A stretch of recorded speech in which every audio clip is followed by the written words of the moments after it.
بسم اللہ الرحمن الرحیم۔ ناظرین کرام، ہر الیکشن میں ایک نئی امید جنم لیتی ہے۔ ہر بار عوام اس یقین کے ساتھ گھروں سے نکلتی ہے کہ شاید اس بار قسمت بدل جائے، شاید اس بار شہر کی تقدیر سنور جائے، شاید اسی بار ہی مسائل ختم ہوں گے۔ میرے حلقے علی پور چٹا سے مختلف ادوار میں مختلف شخصیات رکن قومی اسمبلی اور رکن صوبائی اسمبلی منتخب ہوتی رہیں۔ ہر دور میں استقبال کے نئے انداز دیکھنے کو ملے، کسی پر پھول برسائے گئے، کسی کو کندھوں پر اٹھایا گیا، کسی کو گھوڑوں اور بگیوں پر شہر کا چکر لگوایا گیا، کسی کے حق میں فلک شکاف نعرے لگے۔ بلدیاتی انتخابات میں بھی یہی منظر دہرایا جاتا رہا۔ ہر امیدوار نے خدمت کے دعوے کیے، ہر منشور میں ترقی کے وعدے شامل تھے۔ ہر بار عوام کو ایک نیا لولی پاپ تھما دیا گیا۔ کسی نے خود کو خادم علی پور چٹا کہا، کسی نے فخر علی پور چٹا کا لقب اختیار کیا، کسی نے سپوت علی پور چٹا کہہ کر عوام کے دلوں میں جگہ بنانے کی کوشش کی، اور کسی نے خود کو فادر آف دی سٹی کہلایا۔ درباری لکھاریوں نے قصیدے بھی لکھے اور ایسے ایسے لقبات عطا کیے جس سے یوں محسوس ہوتا شاید شہر کی قسمت بدلنے والی ہے۔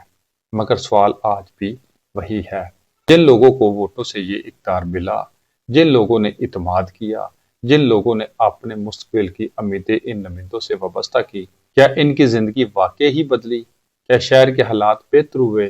سیوریج کے نام پر پہلے کی طرح اب بھی کروڑوں روپے خرچ کیے جا رہے ہیں؟ بیوٹیفیکیشن کے نام پر کروڑوں روپے کے فنڈز ریلیز ہوئے؟ ترقیاتی منصوبوں کی تصویریں اور بیانات اخبارات اور سوشل میڈیا کی زینت بنتے رہے، مگر مونسون کی پہلی ہی بارش نے تمام دعووں کا پول کھول دیا۔ گھروں میں بارشوں کا پانی داخل ہو گیا، بازار تالاب بن گئے، سڑکیں دریا کا منظر پیش کرنے لگیں۔ اب سوال یہ ہے، کیا یہی ترقی تھی؟ کیا یہی بیوٹیفیکیشن تھی؟ آج بھی شہر کی سڑکوں پر موجود گہرے کھڈے شہریوں کی جان و مال کے لیے خطرہ بنے ہوئے ہیں۔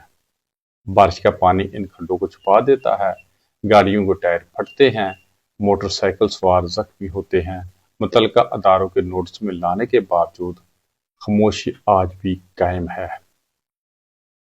سرکاری اسکولوں کی عمارتیں خستہ حال ہیں، بچوں کے لیے بیٹھنے کے لیے بینچز نہ ہونے کے برابر ہیں، اساتذہ کرام کی کمی آج بھی موجود ہے۔ سرکاری ہسپتالوں میں بنیادی سہولتیں ناپید ہیں، پینے کا صاف پانی آج بھی شہریوں کا خواب ہے۔ 78 برس گزر گئے ہیں، مگر ہم نکاسی آب کا مستقل اور مؤثر نظام قائم نہ کر سکے۔ یہ تلخ سوال آج بھی اپنی جگہ موجود ہے۔ سرکاری زمینوں پر قبضے، سیم نالوں کی اراضی پر تجاوزات، فنڈز میں خرد برد، حق تلفیاں، کیا یہ سب سیاسی سرپرستی اور اداروں کی چشم پوشی کے بغیر ممکن تھا؟ جنہوں نے عوام کی تقدیر بدلنے کے وعدے کیے، جنہوں نے عام آدمی کی زندگی آسان بنانے کی قسم کھائی، آج وہی عام آدمی بنیادی حقوق سے محروم کھڑا ہے۔ دوسری طرف اقتدار کے ایوانوں میں بیٹھے لوگوں کی جائیدادیں بڑھتی رہی، پراپرٹی میں اضافہ ہوتا رہا، بینک بیلنس بڑھتے رہے، مسائل میں بھی اضافہ ہوتا رہا، مگر عوام کی محرومیاں بھی اسی رفتار سے بڑھتی رہیں۔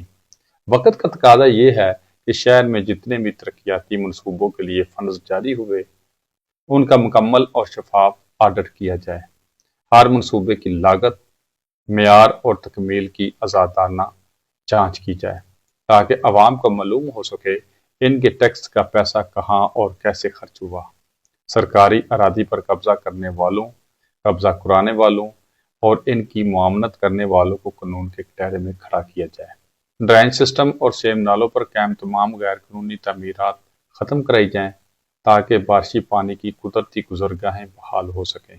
آج بھی جو عناصر سرکاری زمینوں یا نکاسی آب کے راستوں پر قبضے کر رہے ہیں، ان کا بھی بلا تفریق احتساب کیا جائے، کیونکہ قانون صرف کمزور کے لیے نہیں بلکہ ہر طاقتور کے لیے بھی یکساں ہونا چاہیے۔ فوٹو سیشن درباری لکھاریوں اور مداح سرائی کی سیاست سے جان چھڑوانے کا وقت آ چکا ہے، کیونکہ فیصلے اور کام اپنی کارکردگی سے پہچانے جاتے ہیں۔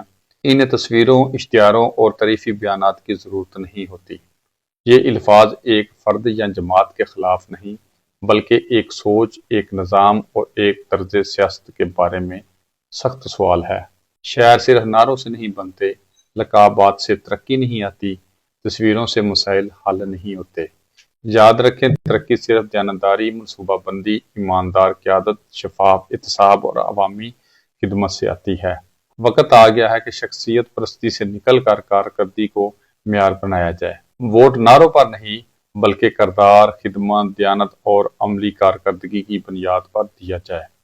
شاید تب ہی علی پور چٹھا واقعی ترقی کی راہ پر گامزن ہو سکے، ورنہ ہر مونسون کے ساتھ یہی سوال پھر زندہ ہوگا، کیا واقعی ہمارے شہر کی قسمت بدلے گی؟ اللہ معاف کرے، یا پھر مجھے یہ کہنا پڑے گا، یا رب میرا حافظہ مجھ سے لے لے، کیونکہ ہر الیکشن سے پہلے کیے جانے والے وعدے مجھے آج بھی یاد ہیں۔ پاکستان زندہ باد۔